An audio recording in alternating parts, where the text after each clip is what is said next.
Want to know how to create subtle shadows? Here's my 3-step process: blocking in, building rich colours, and the final details. Right, just putting all the highlights in first and then working on the different temperatures of this bonnet. So more blue where it's cooler and a little bit more yellow ochre and warm red where it's warmer.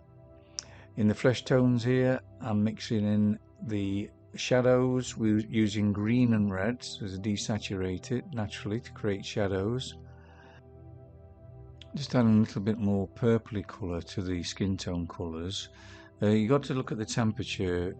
There's warm light coming in, but then there's a reflected light and the cooler shadows. So there's more sort of blue and purple in those shadows.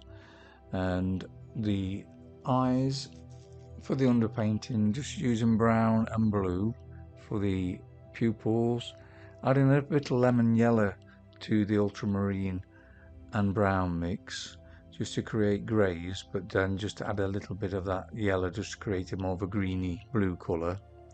Around this nose here, creating the shadows with actually green and red, and then to create that little bit of a glow, I'm just adding that little bit of a zingy colour, a bit of lemon yellow and red in there.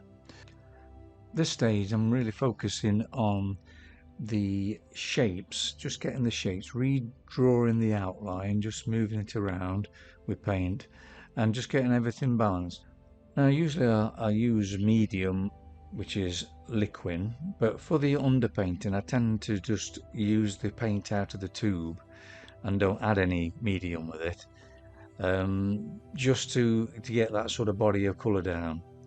Now for this dress I'm using a lemon yellow and burnt sienna together, and then using purple to desaturate it because the complementary of yellow is purple, so it creates natural shadows. So I'm basically blocking all these in, just preparing again for the rich colour stage. I'm not concerned about getting the value right, the chroma, temperature or edges at this point. Now for the rich colour, so that the painting's dried at this point, and now I'm adding the rich colour stage. Now it's all about getting that value right, chroma and temperature, so that's what I'm focusing on now here. So what I'm doing is squinting my eyes to see the value, open my eyes to see the colour. That's a good tip for you. And this part here is quite chroma, quite a lot of warmth on that, so I'm putting a little bit of lemon yellow in there, mixing in with it just to give it that sort of chroma.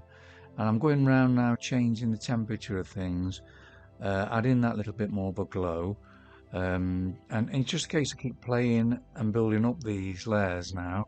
I'm applying the paint, drying the brush, and then dry brush to actually blend it in. And it's just a case really of just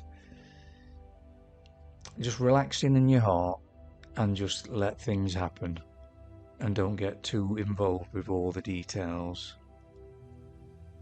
Now here I'm just going to give you a sample now of real-time footage from my Patreon membership.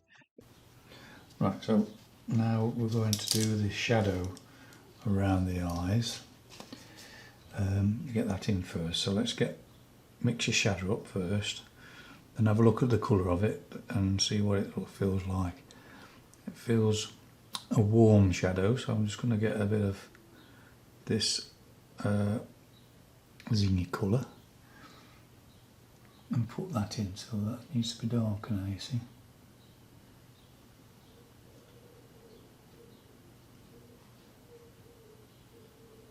My Patreon videos as well, there's no music in the background at all, so you can just relax and put your own music to it if you want to. But if you're interested in checking out my Patreon, the link is in the description below for more details.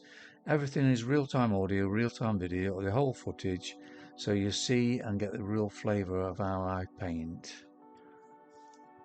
Now regarding details, what I tend to do is just do a suggestion here and there. So it's my interpretation, so I'm not interested in getting every detail exactly the same. It's just my interpretation. I'm being more sort of painty as I get older, rather than trying to draw every detail, because if you just center yourself in your heart, bring that reference image into you, and then just let it flow from you then, and then just feel the energy and the colors, and just express yourself, and let all the details just happen. Just putting a suggestion here and there just makes a difference. It looks, when you look from a distance, it looks really detailed, but when you look close up, it's quite suggestive. Now in the dress here, I'm just glazing over then, very thin paint over what I did earlier, what's dry, and then changing it up by making it a little warmer on one side and cooler on the other. You can see the difference in temperature, and then just changing it up here and there, just a little bit of suggestion, just to create that feeling. So when everything's dry on the rich colour stage, I'm back again at the easel with the details and subtleties now. So I'm going over now what I did with the rich colour stage and adding even more sort of vibrancy. So I'm doing that reflected light from the lemon dress there, making sure that feeling's right there, and also some areas need to be brightened up and more reflected, because I didn't really see it until I put that rich lemon colour in. So then I thought it looked all right on the rich colour stage, but then when you actually put all that rich colour in, it makes you realise, and then I've gone around now just making everything more vibrant in places and lighter and fresher, and the feeling of that glow from the actual dress. So I had to go around doing all that and just putting the details in. So you keep doing these layers. I mean, there's no end to the different layers you can do. You can keep letting your painting dry and then keep adding more and more layers. It makes more and more realistic look to it. I'm only using a little bit of liquid to give that extra glow, because when you add a little bit of liquid to it, it just makes it glow more. But you've got to make sure there's plenty of paint in on your brush as well. So if you put too much liquid, it makes it too wishy-washy. So it's best to sort of really make sure you've got that pigment there. The details, again, just a suggestion here and there, using a little round brush here, number 2. Now for the eyelashes here, I'm just restructuring it with a flat, one of these chisel flats, and then using a round then just to sort of very light pressure, and just mixing up a grade first to make sure you feel the right position, then darkening it up once you're happy with the position of it. Slow things right down again to show you how it feels on Patreon, and the pace I work at on Patreon, and how much I explain. It's all step by step, every moment, so I hope you enjoy this little clip. I'm going to do this one here while I'm at it. So same sort of thing. Do it light to start with, very light pressure on your brush. And you've got a little bit of a one going that direction.